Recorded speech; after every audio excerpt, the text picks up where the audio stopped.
nígbà kan rí òṣèré ilé wa tó gbajúmọ̀ káàkiri àgbáńlá ayé ní Bimpe Adekola làwà tọ́pọ̀lọpọ̀ ènìyàn mọ̀ sí Ireti jẹ́ nídìí iṣẹ́ tíátà. bẹ́ẹ̀ lọ́lẹ́. Sànú de soa ìnágídá láfíà láó yàyà gèrí. Bàbá. Ọ̀dánú bí mi kí ló dé ọkọ rẹ ṣe nǹkan bàtàmù báwọn a sì retí àárí ọ. a ṣe nǹkan kan. apatiti rẹ kò séléré tá a pè. bàbá ẹ dúró ná gbogbo sórí yín ò yé mi kí lẹ̀ ń sọ. àlè baálé rẹ ọmọ tó fún lóyún tó bímọ àsìkò ọmọ rẹ lèmi bínú sí ọ fún gbégélódé tó wálé. ọkọ tèmi. tèmi. fún iṣọ́ mi. bàbá wa ń jowú èyí ní kọ́ ọmọ wá síbi ìkómọ ìyàwó rẹ ni ọlọ́run bọ́ ṣe ó dọ́bàjọ́ pé dọ́tà ń kó mọ ọmọ ń pa yín kejì ọmọ kú mọ́ wọn á rí wọn lọ pa ẹ má máa jowú owó orí burúkú ló ń jẹ.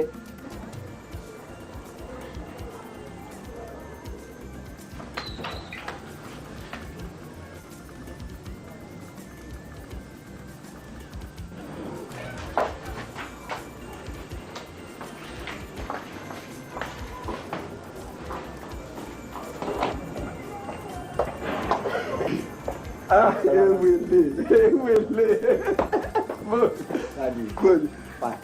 ẹkùn èmi lọ́jọ́ bóyá o sì kó àmójúbà ìyáálé rẹ ó ti dé ó ti dé mo sọ fún yín pé àbímọ mo láàlì rẹ dáadáa mo láàlì rẹ wípé kọ̀ wá gbú ó tọrọ àforíjì sà èwo la wá ń wò bí búrẹ́dì ọ̀yọ́ sí. ó ti dé.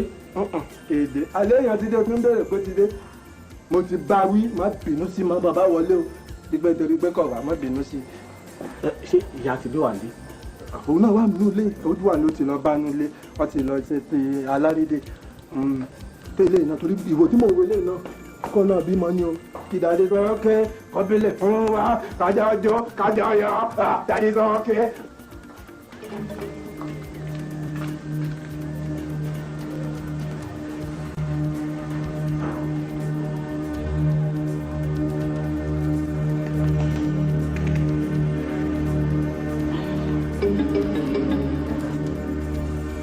Kásán fún àsìlè àwọn kọ́ńkọ́ń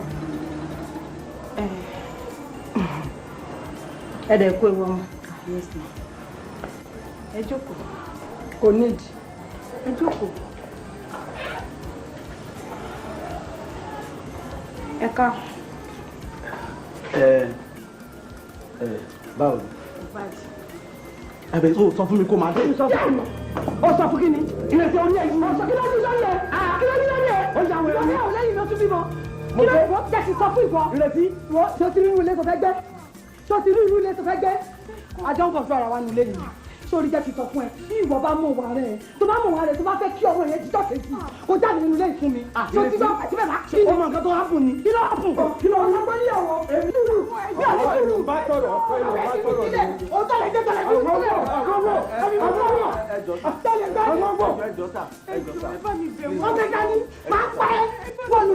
ọ̀dà kò burú jáde fún olú lẹ́mi. ẹ má bínú. àti lóde kan. o sọ pé o fẹ́ sóbìnrin pupa o bá tira kírìmù sí mi náà. àmúnikò ní sùúrù kí yẹn kí lè ní nǹkan tó ṣẹlẹ̀. gbọ́ ọ sọ fún wípé o ti fọmọ kan lóyún. ó ní reason sir. àti ẹ ti bàjẹ́ o wọn à sọ fún ẹ tọ́lẹ̀ pé o ti sorí ibú. excuse help mo fi ṣe fún lady yìí o. àsọ ọ̀sọ́ fọmọ yìí ọ sọ fún. ẹ jọ sà ṣe rí lady Túndé ló bímọ fún o ẹ ṣáà mọ ọ̀rẹ́ mi kan báyìí tó máa ń wá bí. Túndé ti níyàwó. a máa tó lù. jẹ́ sọ̀rọ̀ mi ò lè kàn ẹ́ excuse àbọ̀rọ̀ ṣe rí nìyẹn ẹ ṣáà mọ Túndé. ọ̀rẹ́ kan tó fúyẹ́ lórí bíi kàǹkàn ìbò tó máa ń wá bí tó máa ń ṣe gànàgànà. òun ni lady bímọ fún èmi kọ́ ló bímọ fún. ẹ jẹ́ má gbádà wọ́n bọ̀ dọ́dọ̀ Túndé mi ọmọ lórí ẹ lọ́mọ. ṣùgbọ́n tí n bá débẹ̀ tí n bá bá bláfúmẹ̀ níbẹ̀ tí ọ̀rọ̀ yóò rí bẹ́ẹ̀ má wọnú ilé mi má. lọ gbé ọmọ má wọnú ilé mi lọ gbé ọmọ ẹ̀kọ́ ẹ jẹ́ kémi náà má sọ mi. ẹ jẹ́ ká lọ. wọ́n má nọkọ ẹ mọ́ o ìyàwó tó bá nọkọ fẹ́ sórí ibú ni.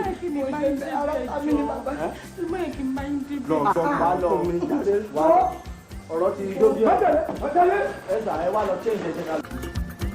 ẹ̀yin tèmi àwọn àgbà bọ̀ wọ́n ní ìgbà kan ò lólé ayé gbó bẹ́ẹ̀ àsìkò kan kì í tọ́ lọ bí ọ̀pá àbọ̀n káyé tó dáyé àwọn òṣèré bíi Fúnkẹ́ Akíndélé Wùmí Toríọlá Tóyìn Abraham Mídé Martins Abíọ́dún Rónkẹ́ Odùsànyà Kúnmi Olúwaṣínà Bímpé àti ọ̀pọ̀lọpọ̀ òṣèrébìnrin tán lo dáúlà lọ́wọ́lọ́wọ́ nídìí iṣẹ́ tíátà làwọn kan ti wà wọ́n sì kó ipa má ní gbàgbé nídìí iṣẹ́ tíátà ṣe rí tí n bá pè wọ́n ní the builders that is àwọn tó kọ́ tàbí tí n bá ní the laid the foundation for modern theatre mi ò rò pé mo jayò pa rárá o. Rebecca Bimpe Adekola tọ́pọ̀lọpọ̀ ènìyàn mọ̀ sí Ireti ti kó ipa gudugudu méje tó ń yàyà mẹ́fà nídìí iṣẹ́ tíátà láàrin àwọn òṣèrébìnrin tọ́jọ́ lògbà tí Bimpe Adekola ò bá jẹ́ ní àkọ́kọ́ téèyàn máa kọ́kọ́ dárúkọ dájúdájú láàrin ipò kìíní sí ipò karùn-ún Bimpe Adekola máa wà láàrin wọn. Jẹ́ kí n má tàn yín Bimpe Adekola Ireti the ebony actress la fẹ́ gbéyẹ̀wò lórí ètò wa nígbà kan rí episode 8 lórí ìkànnì IPTV YouTube channel fún tọ̀sẹ̀ yìí. Bimpe Adekola jẹ́ ọ̀kan gbòógì nínú àwọn òṣèrébìnrin tó ti lo dáúlà tí ìtàn sì lè gbàgbé rẹ̀ láéláé. tí wọ́n bá pèèyàn ní screen goddess tí ọ̀pọ̀lọpọ̀ olóòtú àti adarí sinimá ò jẹ́ kó yan rẹ̀ kéré ará mi Ireti ló ń jẹ́ bẹ́ẹ̀. A bí Ireti ní ọjọ́ 10 oṣù kẹrin ọdún 1969 ní ìlú Ògbómọ̀ṣọ́ Ìṣàpá Ìjẹ̀rú Ọjà ní Ireti ti wá. Níbẹ̀ sì ni Ireti dàgbà sí. That is to say ọmọ bíbí ìlú Ògbómọ̀ṣọ́ ni Ireti jẹ́ kó tó tẹkọ̀ létí wá sí ìlú Èkó. Àbúrò ni Ireti jẹ́ sí agbábọ́ọ̀lù orílẹ̀-èdè Nàìjíríà nígbà kan tó wà nínú ikọ̀ ti Flying Eagles Adéolú Adékọlá. Ìwádìí fi yé wa pé Sùúrùlérè nílùú Èkó ni Ireti ń gbé nígbà ayé rẹ̀. Gbàrà tí Ireti máa yanṣẹ́ tíátà láàyò ilé Alhaji Babátúndé Táíwò Al-Hasan tí ọ̀pọ̀lọpọ̀ ènìyàn mọ̀ sí Ògògó ló máa ń lọ tí kì í sì bá Ògògó nílé ní ọ̀pọ̀lọpọ̀ ìgbà. Ṣùgbọ́n lọ́jọ́ kan ni Ireti padà pàdé Ògògó nípasẹ̀ arákùnrin kan tó ń jẹ́ Fólì ọmọ Akíntúndé. Fólì ọmọ Akíntúndé ló mú Ireti lọ bá Ògògó lọ́dún Fákakọ̀s lébùté mẹ́ta nílùú Èkó. Tẹ́ ò bá gbàgbé tẹ́ ẹ bá rántí ọdún Fákakọ̀s ló jẹ́ ẹgbẹ́ òṣèré kan tí Alhaji Yínká Quadri aka Kurama Tẹ́tẹ́ tó ń tògògó Razak Àjàó táwọn ènìyàn mọ̀ sí Pẹ̀fúẹ̀lẹ̀ tàbí Àrà Ọ̀sán àti Abẹ́ńláre dá sílẹ̀ lọ́dún 1986. Ireti darapọ̀ mọ́ ọdún Fákakọ̀s lọ́dún 1992 láti kọ́ṣẹ́ tíátà.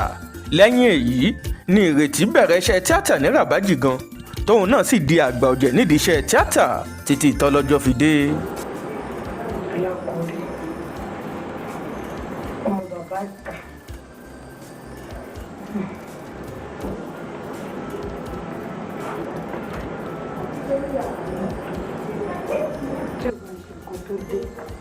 tó ní kó wá mọ̀ irú ẹ̀ lọ́wọ́ ẹlẹ́ta ni ṣàánú mi o mo ti ṣe bí bàbá ìṣe ní kì í ṣe orí pé kò wà látọkùnrin kò dẹ̀ wọ̀n mí rárá àmọ́ kí n bá bímọ ni wọ́n ṣàánú mi tẹ̀mí àtọkọ mi bá ti súnmọ́ra wa jẹ́ kó dúró jẹ́ kẹ́mi náà lóyún kí n gbọ́ wọ́jọ́.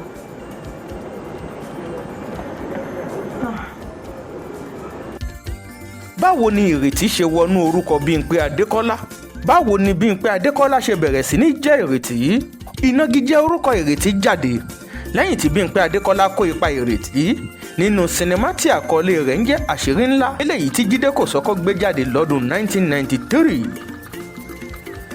Ẹ̀yin tèmi tẹ́ ń gbẹ́tò láti ọdún 1993 tó fi di ọdún 2002 òkìkí Ireti tàn kálé kákó tí ìràwọ̀ rẹ̀ sì ń tàn bí òòrùn. Kódà pọ̀lọpọ̀ eré ìṣẹ̀ṣe àti eré àtijọ́ tó ṣe pé àwọn àgbàlagbà òṣèrébìnrin náà máa ń lò Ireti rí ipò mú láàrin wọn. Kódà tí mo bá ní ẹyinjú ni Ireti jẹ́ fún ọ̀pọ̀lọpọ̀ wọn. IPMI mi ò jayò pa rárá o. Ṣèbí ìdálù níṣèlú nígbà tó jẹ́ pé ọdún Fákakọ̀s ni Ireti ti kọ́ṣẹ́ tíátà láṣeyọrí. Ọ̀pọ̀lọpọ̀ sinimá ni Ireti àti Ògògó ti jọ kópa papọ̀ gẹ́gẹ́ bí ọkọ àtìyàwó. Èyí tó fà á tí ọ̀pọ̀lọpọ̀ ènìyàn fi gbàgbọ́ pé Ògògó àti Ireti ń fẹ́ra wọn. Èrò ọ̀pọ̀lọpọ̀ ni pé lọ́jọ́ kan ni wọ́n á fẹ́ra wọn wọlé ṣùgbọ́n tí ọ̀rọ̀ kò rí bí àwọn ènìyàn ṣe rò torí Ògògó fẹ́ ọmọbìnrin míì gẹ́gẹ́ bí ìyàwó ilé rẹ̀ lọ́dún 1994 èyí ló sì fòpin sí awuyewuye nípa ọ̀rọ̀ ìfẹ́ Ògògó àti Ìrètí.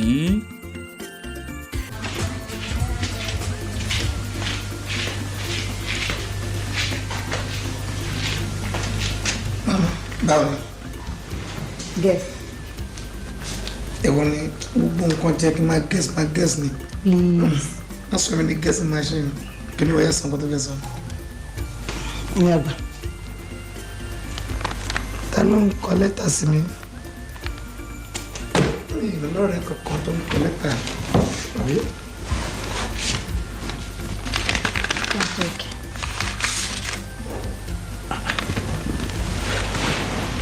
O ti pass diploma exams ẹ. Ìgbà olúwa. In fact, inú nǹkan dùn káàkiri inú ilé ni. Nǹkan dàdún inú ní. Nǹkan ń padà kó tètè dé ni. Ó ní mi ti sọ dùn jù. Inú mi dùn mí. Inú mi dùn àjùmọ̀. Ẹ̀sìn gbogbo àwọn nǹkan tó yẹ kí èèyàn ti ṣe kọjá sẹ́yìn ni gbogbo àwọn ilé ìjẹ́ ìwà ń ṣe sìn. Pé ó pẹ́ fọ́lọ́run ṣá. Ajá ń kalọ̀ díẹ̀ náà nìyẹn. Àbí? Ohun kan tí inú mi dùn fún Wọlé. Ó sọ pé ó máa kàwé yìí. Ó dẹ̀ make sure pọ̀ ká. So ìyẹn bá tó dùn. Wọ́n sọ fún àníkò jẹ́ ká ṣe marriage wa kó máa kó bọ̀. Ṣùgbọ́n tá a bá ṣe marriage yẹn sìn, a ti lè páàkì kúrò nínú ilé tá à ń sanwó lójoojúmọ́ yìí ọmọ nǹkan báyìí olè náà lè sáré apárí tọ̀dọ̀ tí ẹ̀yà kó lọ́bẹ̀. Yes na. Mo ní pé kó mo jẹ́ kí n parí medical school mi. Bimbo, marriage tá a fẹ́ ṣe kò disturb education náà. Kò ní easy fún mi kí n máa lọ school tí máa ti máa rí tán sìn tí máa bímọ máa fẹ́ tọ́jú ọmọ máa lọ school ṣé wọn ìyẹn gan lè da brain rú. Pẹ̀lú akọ̀ròyìn kan Alhaji Babatunde Al-Hasan Ògògó sọ pé nínú ilé tí akọ̀ròyìn náà ti ń béèrè lọ́wọ́ òun làwọn ti kọ́ Ìrètí níṣẹ́ tíátà.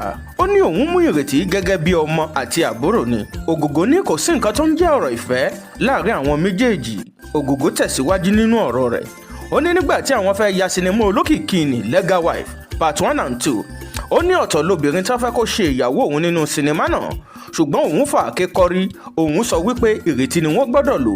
Ó ní bó tilẹ̀ jẹ́ pé kò dùn mọ́ wọn nínú ṣùgbọ́n nígbà tí Ìrètí kópa ìyàwó òun nínú Legal Wife ó ní òkìkí Ìrètí túbọ̀ tàn bí òṣùpá alẹ́.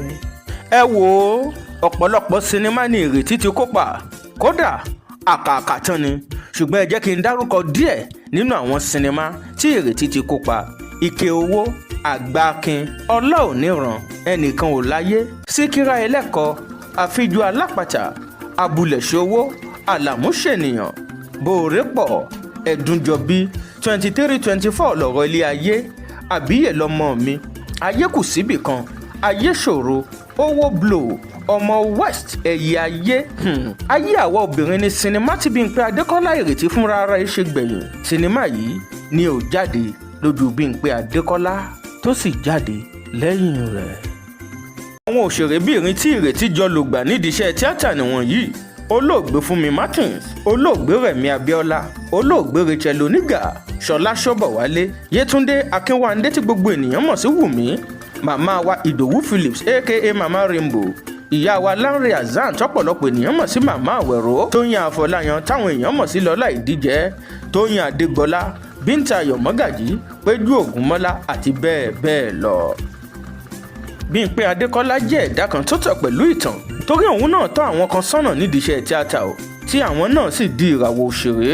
Àwọn tí Ìrètí tọ́ sọ́nà nídìí iṣẹ́ tíátà táwọn náà ti di ìràwọ̀ òṣèré lè ní nìyí sì bí Dàpọ̀ Obe tọ́pọ̀lọpọ̀ ènìyàn mọ̀ sí Ọlábísí ọmọ lògbàlògbà.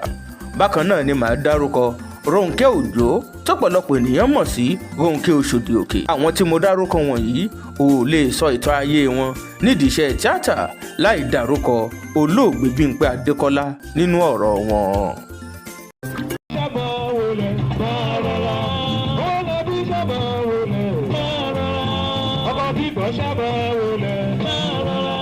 Ọmọ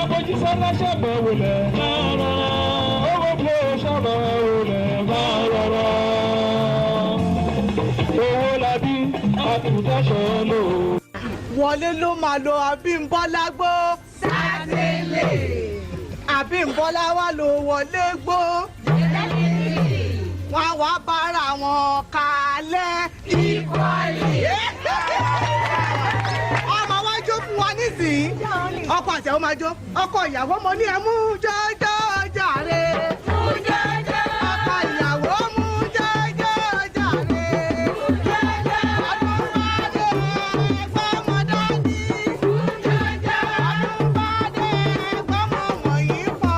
Mú jọjọ. Ọ̀rọ̀ yíyá darí mo fẹ́ má lè mú jọjọ.